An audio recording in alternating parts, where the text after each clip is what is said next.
So ಇನ್ನು big boss ಜರ್ನಿಗೆ ಬರೋದಾದ್ರೆ ನಾನು ಆಗ್ಲೇ ಹೇಳಿದೆ, ತಾವು ಎಂಟ್ರಿ ಕೊಟ್ಟಾಗ ತುಂಬಾ ಜನ ಎಕ್ಸ್ಪೆಕ್ಟೇಷನ್ಸ್ ಇಟ್ಕೊಂಡಿದ್ರು, ಅಂಡ್ ಎಸ್ಪೆಷಲಿ ಆ ಮಾವುತ ಅನ್ನೋ ಒಂದು ಪದದಿಂದ ಮನೆ ಒಳಗಾಗಿರ್ಬೋದು ಹೊರಗಾಗಿರ್ಬೋದು ಓ ಯಾರೋ ಬಂದ್ರು ಗೇಮ್ ಚೇಂಜ್ ಆಗುತ್ತೆ ಅಂತ ಅನಿಸ್ತಾ ಇತ್ತು.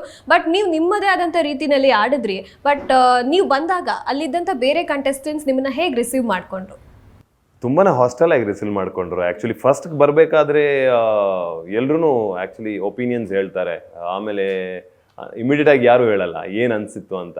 ಮತ್ತು ಡೇ ಬೈ ಡೇ ಹೋದಾಗ ತುಂಬ ಜನ ಹೇಳ್ತಾ ಇದ್ರು, ನೀವು ಫಸ್ಟ್ ಬಂದಾಗ ನಮಗೆ ಯಾರೋ ಔಟ್ ಆಫ್ ದ ಝೋನ್ ಬಂದಿದ್ದಾರೆ, ತುಂಬಾ ಒಂದು ಏನು ಕ್ರ್ಯಾಕಿಂಗ್ ಎಂಟ್ರಿ ಕೊಟ್ರಿ, ಅಮೇಝಿಂಗ್ ಎಂಟ್ರಿ ಕೊಟ್ರಿ, ಡೈಲಾಗ್ ಕೂಡ ಹಂಗೆ ಹಾಕಿದ್ರಿ,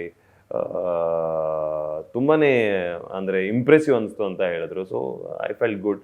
ಸೊ ಹೋಗ್ಬೇಕಾದ್ರೆ ನನಗೂ ಒಂದು like I had a thought, ನನಗೆ ಹೋಗ್ಬೇಕಾದ್ರೆ ವಿನಯ್ ಅವ್ರನ್ನೇ ಟಾರ್ಗೆಟ್ ಮಾಡ್ಬೇಕಂತ ಏನಿಲ್ಲ, ಬಟ್ ಆ ಒಂದು ಎಲ್ಲರೂ ಹೇಳ್ತಾ ಇದ್ರು ಅಲ್ಲಿಗೊಂದು ಮಾವುತ ಬೇಕು, ವಿನಯ್ ಅವ್ರನ್ನ ಯಾರು ಪಳಗಿಸ್ತಾರೆ, ಆನೆ ಅವರು ಅಂತಂತೆಲ್ಲ.